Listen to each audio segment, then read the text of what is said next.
Elopa Nyasa Voice Box Bambo Olson Chumani afuna kunena ndithu kuti ku chipani cha Democratic Progressive Party ngati kuli mpungwepungwe kapena kuti chisokonezo ndi chifukwa chokuti kumeneko atsogoleri ena amene amaoneka ngati atsogoleri kapena kuti mamembala enieni a chipanichi si mamembala enieni amene amachikonda ndi mtima onse chipani cha Democratic Progressive Party. Chifukwa anthu amenewa achikhala kuti amachikonda chipani cha Democratic Progressive Party ndi mtima onse sanakalola kuti adzigulidwa ndi ndalama kuchokera ku Malawi Congress Party kuti asokoneze chipani chimene ambiri mwa iwo amanena kuti adachifera, adayambitsa nawo ndipo adachipangira zinthu zambiri.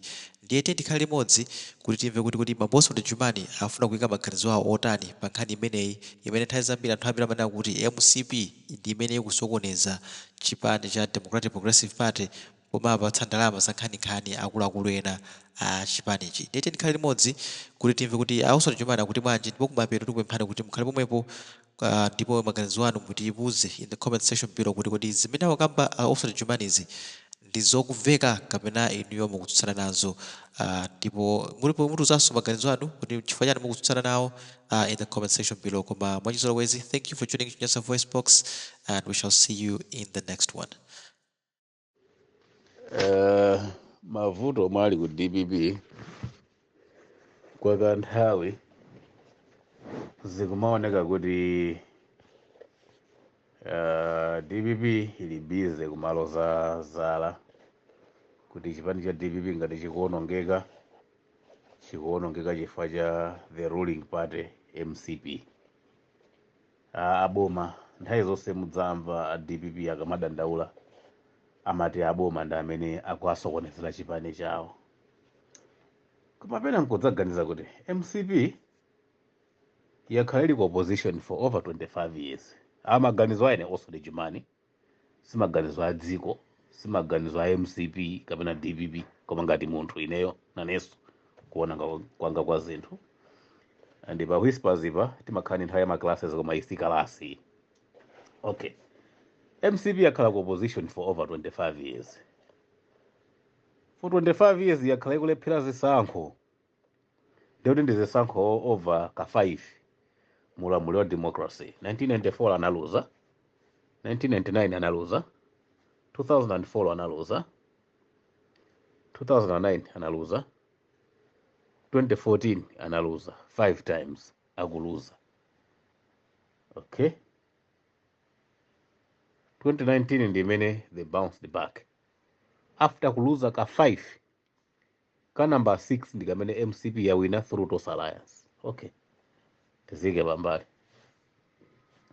chomwe MCP ankapanga. It was after my elections ankati atibera ndi padafika poti mpaka na tidawapatsa dzina titero kuti tidawapatsa mwina ifeso dali nkulomwe mpaka na adali ndi dzina a MCP. Atibera chimbale 1, atibera chimbale 2, chimbale 3 atibera choncho chimbale 4 atibera. 2019 timayembekeza kuti MCP itulutsaso chimbale nambala 6 atibera. Koma akanena kuti atibera choncho amapita ku parliament ngati opposition, amagwira ntchito yawo ngati opposition. Komanso inali opposition yamphamvu komanso yoopsa imene inkaperekaso thukuta. Boma la UDF mpaka linatuluka mboma likumatuluka thukuta ndi MCP ngati opposition. Kunabwera Bingwa Mutharika ankatuluka thukuta chifukwa cha opposition ya MCP. Amayi Joyce Banda anabwera ankatuluka thukuta chifukwa cha opposition ya MCP. Apita Mutharika abwera ngati amatuluka thukuta mu parliament chifukwa cha opposition ya MCP. Nditi kudabwa kuti ma-government amene onsewa awa UDF, DPP ya Bingwa Mutharika, PP ya Amayi Joyce Banda, DPP ya Peter Mutharika, DPP ya Bingwa Mutharika, PP ya Amayi Joyce Banda, DPP ya Peter Mutharika again. Mukaona ma-governments onse follower ndi akatswiri amene anatchuka ndi kuba ndalama za Malawi ngati misonkho ya Malawi. Amalawi ngati tinamva za kubedwa kwa chuma cha boma tinayamba kuzimva ato zimene ndi maboma a democracy. And maboma ake MCP was not there. mwina panopo ndipena anthu amatiuza kuti Kamuzu ankaba, koma nthawi ya Kamuzu ife kuti Kamuzu akuba ndalama sitinkazidziwa. Mwina nkaso mutchula chifukwa kuti malinga ndi mmene zinthu zinalili. Koma ndi maboma a democracy ndimene tamba kumva zoti kuli ombudsman, iyayi kuli anti-corruption bureau, iyayi kuli chinthu amachitcha dzina lake corruption, katangale, ziphuphu, dyera mphoto. Zimene tamba kuzimva ndi maboma a democracy ewa, koma sitinkazidziwa kuti kodi what is corruption. China ifa ndi boma la Kamuzu ena afe tikukumbukira mpaka lero. Passport tinalipira ine, passport yanga yoyamba nalipira 35 kwacha nga 37 kwacha. That was my first passport. Koma kunali kungolipira bwera unyumba kumakadikirira. Tsiku loyikikalo tinapita tinakatenga. Simple as that. Koma tinamwedziwa Katangale ndi maboma a democracy. Chomwe ndifuna panga emphasize why I'm talking of Katangale ndiyonena kuti these governments ankaba ndalama za boma ndipo amaseweretsa ndalama. Yomwe achita kudziwa kuti komatu anthu aseweretsa ndalama awa. Anthu tu ndalama akudi atu awa. Sili ndalama za misonkho ya Malawi. Koma with that money, MCP ikuopsha ngati opposition. We never saw these people bribing MCP kuti they wanted to destroy MCP kuti ibwelepo panamona da ifeko MCP ku ngati zikutikanika chifukwa cha UDF mukumagula anthu athu. Ifeyo MCP ngati zikutikanika ndinu ya DPP mumapanga zakuti ku MCP. Koma we can assure you kuti andale omwe anakamanga UDF anali ochoka ku MCP. Ma giants amene anakamanga DPP anali ochoka ku MCP.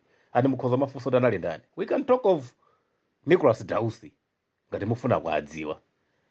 Nicholas Dausi si munthu wamba pandale. Andi kuchoka kwa Nicholas Dausi ku MCP kupita ku DPP mwina kunali kuti zali ngati nyumba ya Salamina 5 ndiyo kuti mwina mwake yachoka nsanamira imodzi za sala 4. Ngati chabwino ina ya nsanamira zitatu ndiyo kuti yachoka imodzi za sala ziwiri ndiyo denga lija. Zimaoneka ndithu kuti mwina that was a demise of MCP. Kuchoka kwa anthu ngati achina Heatherwick Ntaba, kuchoka kwa achina Nicholas Dausi. These were people amene ndithu amaoneka kuti they had names ku MCP. Kuma we never heard MCP ikumanena zoti ife ngati zikutikanika inu ndi amene mukupangitsa. So we wondering today, and nthawi imene yoyo DPP inali ndi ndalama yoti they could buy and do anything, and they were doing it. Koma MCP disciplinarily they zipped their mouth ndi kumangogwira ntchito ngati opposition.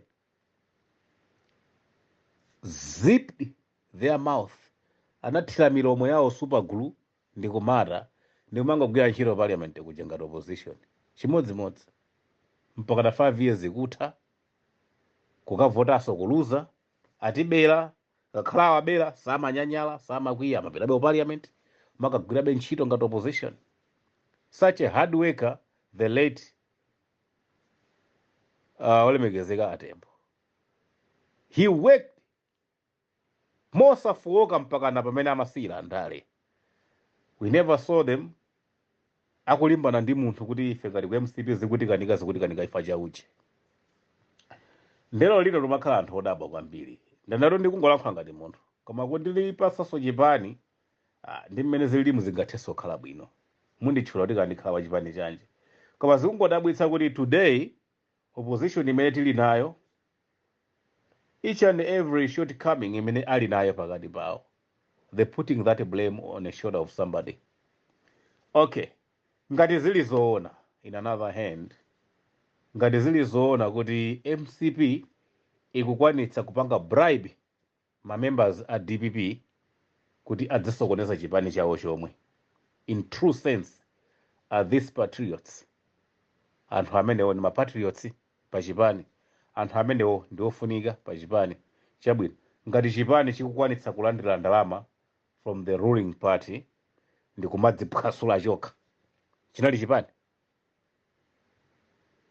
Iweyo ndiyo kudziwa kuti nyumba yanga ndino ndiyo kumalandira ndalama kwa anthu kunjako kuti uziphwasula nyumba yako. Ndi yakodi nyumbayo?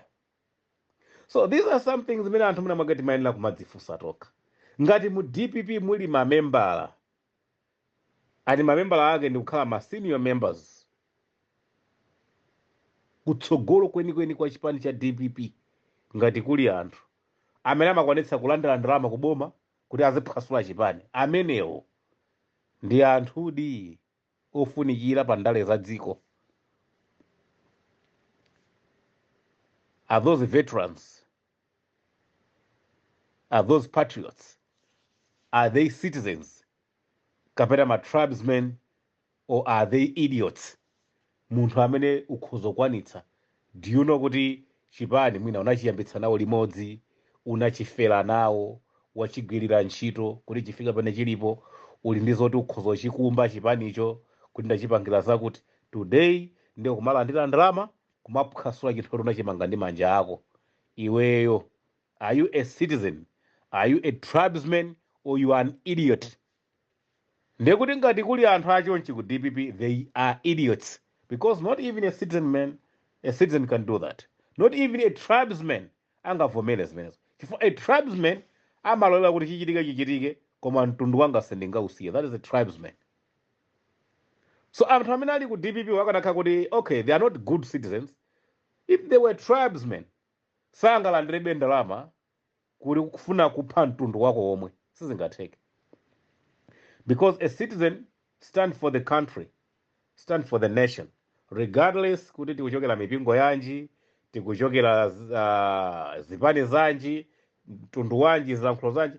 A citizen will stand for his nation. A tribesman will stand for his tribe. Kandi muyawo ntumbuka nchewa, kandi mlomwe, he will stand for his tribe kuti ineyo ndi ine, ndipo sindingalole kupanga chipongwe munthu wa mtundu wanga omwe. Muyawo nzanga sindingampange zimenezo. I will stand by him and fight another tribe. That is a tribesman. Ndipo amalola kuti wakeyo ndeka andi mbuli, kaya alibe kuthekera, kalibe chani, koma akhale iyeyo basi. That is a tribesman. Regardless kuti kaziziyenda bwino kasiziyenda bwino, kachizisokonekera ndi chani, as long ifeyo ayawo tili mboma, as long ifeyo alomwe tili mboma, as long ifeyo achewa tili mboma, ndeka yati kukwanitsa kasiti kukwanitsa zibe ntchito udandalazo zake. That is a tribesman. An idiot salabada.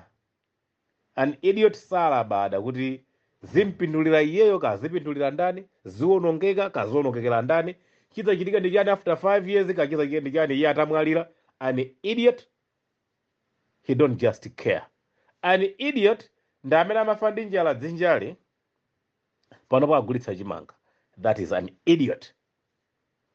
An idiot ndi amene amachifera chipani kuchimanga and make it a mighty party, chipani cha mphamvu kwambiri, ndi kumalandira ndalama ku ruling party, kumaphwasula chipani chimene chocho. That he is an idiot or she is an idiot. So ngati muli ndi anthu ngati amenewo, stop blaming anthu amene apereka ndalama ngati zili zoona. Stop blaming MCP ngati zili zoona kuti MCP, ngati zili zoona kuti the government that is led by Maikatha Lazarus Chakwera, ngati zili zoona kuti akumatenga ndalama, bribing DPP members kuti adziphwasula DPP yawo yomwe. A DPP onkumalandira adi ndi kumapangadi ntchitoyo. They are idiots. Stop blaming those giving you the money. Ni chimozimozi mkazi amene akuvomera kulandira ndalama za mamuna wakunjira ndi kumakathetsa banja lake.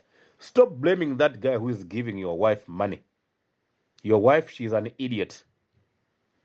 Chifukwa sakudziwa value ya banja limene ali nalo. Uli ndi ana folo, uli pa banja, udzathetsa banja, adzakuthamangitsa amuna ako, uzapita kumudzi. Mamuna wachibwezi uja, mwina sasa ngakukwatire. Chani, zambiri. Iwe ndi amene kudziwa ma values a banja lako. Koma still, ukumalandira ndalama, kwa mamuna wako njira, amene akunamiza zinthu zambiri ndi makaphwasula banja, makachitira mwano mamuna wako, kuyamba kusamvera, makani, umve, ulesi, chani, mbwerekete. Nkhani yake chifukwa kunjirako kumalandira ndalama. Kuona ngati ndalama zijande is going to make you, going to bring a different. Mwa chifukwa banja lako ndilopeza mochepekedwa. So, ngati banja lilitata, ngati banja mudabuka phokoso, ngati banja litasokonekera, stop blaming that man, that guy who is giving you money, because that man, he's a deceiver. he was only deceiving you. But you who accepted that deception, you are an idiot. Kulankhula kuti kutero ineyo as munthu sindikulankhulaso ngati gulu, sindikulankhulira chipani, sindikulankhuliraso grupu, siza whispers of the stranger, kungolankhula ngati Oswald Jumani munthu. Ngati ku DPP kulidi anthu amene akumalandiradi zoona ndalama kuchokera ku MCP kuti aziphwasula DPP. Those people in DPP, they are idiots regardless of their status, maphunziro, maranki, background awo, kaya amatani kali zaka zingati kakusukula akafika pati. Koma ngati that is true kuti amafika polandira ndalama ku MCP ndikumaka unonga chipani, they are idiots. Spelling ya idiot mwina mukuidziwa, IDIOT, idiot. Mukadzaonera mafilimu a Nigeria pali adana aka amakonda kutchuka ndi kuti idioto. So those people are idioto. Sungaphwasule chipani munthu makalandira ndalama ku chipani china, ndikuti sukudziwa value ya chinthu chimene uli nacho. And I'm saying once again, and I'm repeating, ngati zili zoona, stop blaming anthu amene apereka ndalama. Chifukwa choti opposition yoyamba mu dziko la Malawi si DPP. DPP was never the first opposition in Malawi. The first opposition was MCP. Secondly, the second opposition party was UDF. Thirdly, the third opposition party in early DPP, because of the demise of the late Bingu Mutharika. Today again, the DPP is in opposition after being defeated by TOS Alliance in 2020. So, zisakhala ngati kuti DPP ndiyo yamba kukhala ku opposition. So ngati sangalimbe mtima kukhala ku opposition only for 5 years, adzakwanisa kukhala ku opposition for 25 years like MCP, as what they did in the MCP. What they did, 25 years MCP in opposition is strong until they bounced back in government. Ngati zitakhala kuti this is the opposition we are going to have from DPP, it means each and every failure of theirs, they have to blame it on somebody. Akwanisa kukhala ku 25 years, imana akhala zenzawo. Kama they're still hoping 2025 they're bouncing back in government. And chipani chimene chinamba chabwererapo mboma, chinamba chagwirapo ntchito ngati imene kugwirira ntchito DPP ya lero, chipani chimene niyo mukuchidziwa kuti chimabwerera mboma. You know why DPP bounced back in government in 2014? Mwina anthu sakudziwa. Ndi chifukwa cha mgwirizano umene udali mu DPP mu after demise ya Bingu Mutharika. Anthu amene adatsala ku DPP, they were well disciplined. Anachisunga chipani chija mpaka chinakwanitsa kubwereranso mboma 2014. Koma ndikuwuzani kuti zikanakhala ngati DPP ija after the demise of the late Bingu Mutharika inkapanga thobwa lake ilili. That could be the demise of the late Bingu Mutharika and the demise of the party itself. So mwina poti amati pena chuma chimalondola mwini wake, nkutheka kuti chipani chifuna chilondola eni yake. Makamaka zimene zizi zikakhala kuti chinthu choncha munthu. A reason why MCP sidalondole Kamuzu ndi chifukwa choti kuti MCP was not for Kamuzu Banda. Maybe most of us we don't know that, but let me just put that understanding into your brains. MCP, it was never for Kamuzu Banda, and the MCP will never be owned by anybody, not even His Excellency Ole Megazega Magathi Jagwe. Never will he own MCP. MCP is for Malawi. Malawi Congress Party. If MCP was owned by Kamuzu Banda, I'm telling you, bwezita mulondola Kamuzu Banda kale MCP. Chifukwa chuma mwini wake akamwalira chimaina kuti chimotsatire nanga chuma chako chikudako. So muzazoona kuti zipani zonse zimene anthu amazitcha kuti ndi zawo, iwo aini akewo akapita kaya akatuluka zimawatsatira.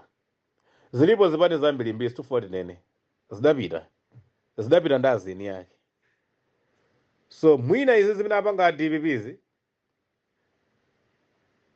ndi chiyambi choti chumachi chofuna chilondole mbuye yake chifukwa choti sanga DPP ili ndi aini yake ndikudziwa ena ano makonda lubwalubwa mukhoza mati yankha ku inbox you are welcome ena mmabwera ndi kutukwana ife ndiye tili mmacertificate zimenezo pera timachita kuti ndachita kupyoza muyeso koma this is just a free advice kwa anthu amene tili ku DPP kunena kuti let's stop blaming others mavuto alipo wandife azini yake ku DPP kuchifukwa yona kuti ngati ukufika polanda ndalama ndomaphwasula chipande chako ndikuti mutu wako sugwira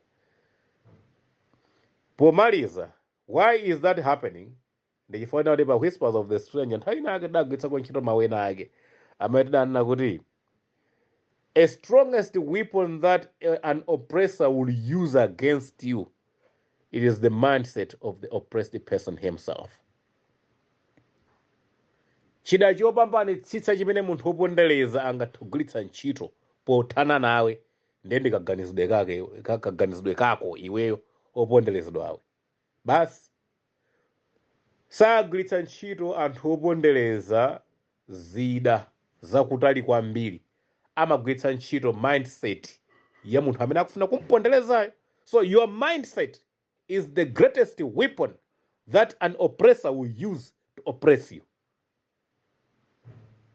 So kaganizidwe ka anthu amene ali mu DPP ndi zida zimene MCP ingathe kugwiritsa ntchito to oppress you, to defeat you, to finish you.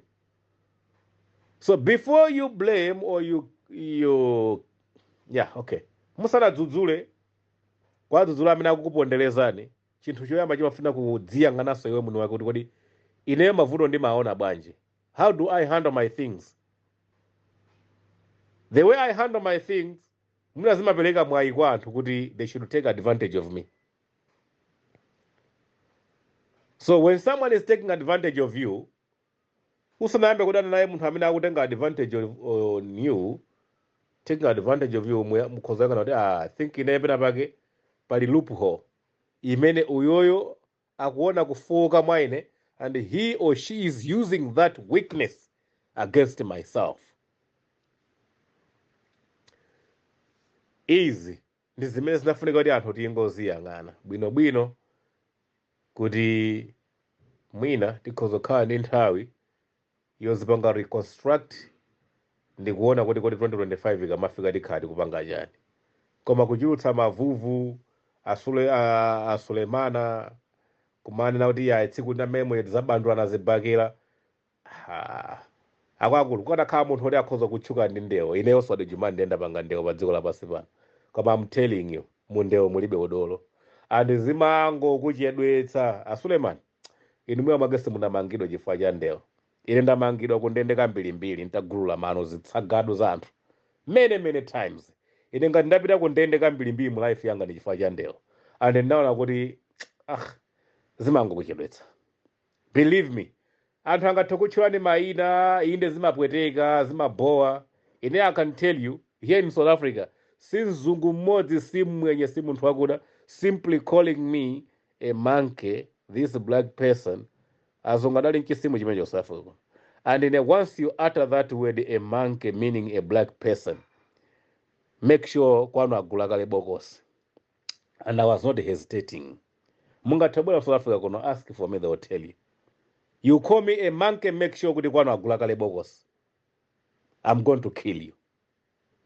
Koma at the end of the day ndimaona kuti mkwiyo wangawo ndimapezeka nawo kuti ndimalowa ndima. Today you call me a monkey, I just move, I go.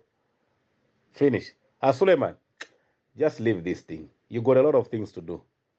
You can see today, if you no muntu wapsha ntima, people they will use kupsha ntima kwanuko, they will provoke you. Fagu zoda kakupanga ni provoke, mupsha ntima, muyambitsa ndewo, akupatsani chilango mutuka mu parliament. At the end of the day, who is the loser? You are the loser. You see? Pambuyo pano anthu azipanga ziganizo inu muli kunja kwa parliament. So mungathe kuona kuti chimene anthu amafuna sindewoyo yayi. Chimene anthu amafuna ndi mkwiyo wanuwo. Fama zoti mkwiyo wanuwo ndomwe kuti akutulutseni mu parliament. If people they are scared of you mu parliament, sangakuuza kuti Suleiman mu parliament muno mutuluke. Sizingatheke. This is politics. They will use mbali yanu yofokayo to push you outside. kuti mutuluke mu parliament muja adzagwiritsa ntchito gawo lanu lofowoka and gawo lanu lofowoka Suleiman ndiye kupyapya mtima kwanu. So they can provoke you, they will provoke you. Akudzoti muyambitsa ndewo mukayambitsa ndewo mutulutsidwa. Mukatulutsidwa sizizaonekera zonna kuti anthu asama kufunani. Mudzakhala kuti mwatuluka chifukwa cha ndewo. Is that a lie? Sibodza. Akutulutsani ku parliament mpakana kumene parliament idzathele, meaning chaka chino chonse simupezeka mu parliament. So mwina that was the mission. Koma yatheka bwanji mission iyo? Because your opponent have used your weakest part, which is mkwiyo. So ngati mukubwera pamaso pa atolankhani ndikumadzana kuti mmene mujamo ine tsiku na yamanja ifa pamene pajapo ipana pasalafike. Okay, zachitika. Koma let me tell you something. Ngati pali amene mukufuna kumusangalatsa through zimene mmapangazi, at the end of the day you are a loser. CEO, inu as an individual, as a member of parliament, a responsible person, you are a gentleman. At the end of the day, you are a loser. You know what, Jimani? I love giving free advice. Mukatondona kuti ndilibe status iliyonse muzimene numazikhulupirira kuti okupatsana advice ayimanena kukhala achoncha. Koma Malawi anthu timakonda kumadzipachika zinthu osakhala bwino. What you need is my words. What I got, what I do, how far I went with what, zibe ntchito. Mawu akanakhala atuluka pachipupa Suleiman inu nkwatenga nkagwiritsa ntchito the better. Akanakhala atuluka pakamwa pa galolo pakamwa pa ng'ombe. Koma ngati mawu akumveka mmene ndikulankhulira inemu. Kuti at the end of the day, amene amamva kupweteka ndi kuluza ndi mkwiyo ndi inuyo amene mmasenza mkwiyo. And ndinamva mawu ena akuti ndiye palibe munthu amene amamva kupweteka kwambiri pa envy me. Mkwiyo, kaduka, jealousy ndi zinthu zina zonyasa, palibe munthu amene amamva kupweteka ndi maudani ngati munthu amene wazinyamula. So at the end of the day you can see kuti you are the one suffering this. So ineyo Jumani sinakwana zaka 50. Koma I have regretted a lot through my decisions amenda kandi kwa abanga ndapsha ntima. Inuya Suleiman ngati simunapange ko regret as you have. I just watched your clip, your video. Kuti you never regretted and you never regret. Let me tell you something. Mwina chokupangitsani to regret because of a decision that was made out of anger. Simunakumane nacho. But that day when will come, nikudzoti olontolankhani simudzafuna kuti akupanga ni interview. Today you have enjoyed it standing in front of a camera, microphone pakamwa pano, ndikumayankha zona kuti what you did in parliament, you never regretted it and you will never regret. Let me tell you something. I was one of those people who could have said like just what you have just said. Ina Suleiman, I'm a fighter. Ndewo ya manja. And ine siname nabangapo ndewo nkusamvulaza muntu. Out of anger. I made stupid decisions and actions. And I have regretted a lot. Take my free advice. Regret what you did in parliament. Regret what you did in parliament. Muntu ngati niyose mungabwelepo wela nkumauza and I never regretted and I will never regret. That is something can be regretted. Chifajona dejani. Ndi ulemu wano chabwino. If you cannot regret it because of politics, why can't you regret it if you're muntu wano? But anyway, this is politics. People will choose how to play it. Come at the end of the day, we are fathers, we are grandfathers, we are somebody's wife. People they're watching us. So we don't have to be so much excited over things. Sometimes we just have to let things go. And there are so many ways of fixing our problems. More especially when we are getting matured. So akakulu ngati zona kuti MCP kuma sokoneza chipani cha DPP ndati ikusokoneza kudzera mwa anthu amene ali mamembala a DPP komanso mamembala ndi kuti simamembala wamba ndi akuluakulu a mchipani cha DPP. Ngati amenewo alipo ndi kuti vuto si MCP, vuto ndi anthu amenewo. Ndiye kuti tinayamba kufuna kudziyang'ana kaye pamenepopo kuti MCP ndikutheka kuti ikugwiritsa ntchito ma loopholes, ikugwiritsa ntchito ma advantages amene ndikufoka kwa anthu amene ali mu DPP simple mwachitsanzo chimodzi ndi mkwiyo umene uli mwa Suleiman. Ndikutheka kuti MCP Katos Alliance imaopa Suleiman and sakudziwa kuti how they can finish him up. Ndikuti the only advantage imene awo angagwiritse ntchito ndi mkwiyo umene uli mwa Suleiman. Ndikuti they can use someone, provoke him, ayambitsa ndewo, akatilatuka mu parliament muno then zikhala kuti tamutotsa chifukwa cha ndewo. So these are things that you, Mr. Suleiman, you could have regretted kuti mkwiyo wanga adananga augwiritsa ntchito. So kubwera so pa microphone, kubwera pa camera, ndikumanena kuti I never regretted. That is very, very unfortunate. Kulankhula kwa ine lonso Dejimane ngati munthu, osakhala ngati boma. Kaya mwina chifukwa kuti simungatimvere ife sangakondale kuti libe dzina. Nde inu andale mmakonda kumawamva andale anzanu akamalankhula. Waso andale akakhala ona kuti munayika pa mapu, koma kwa anthu amene tilibe mapu pa nkhani ya ndale, then you don't want to take our free advice. Koma anyway, it's fine. Let's play. It's a game. 2025 is coming. If we cannot regret in public, perhaps tikakhala mu mdima roka.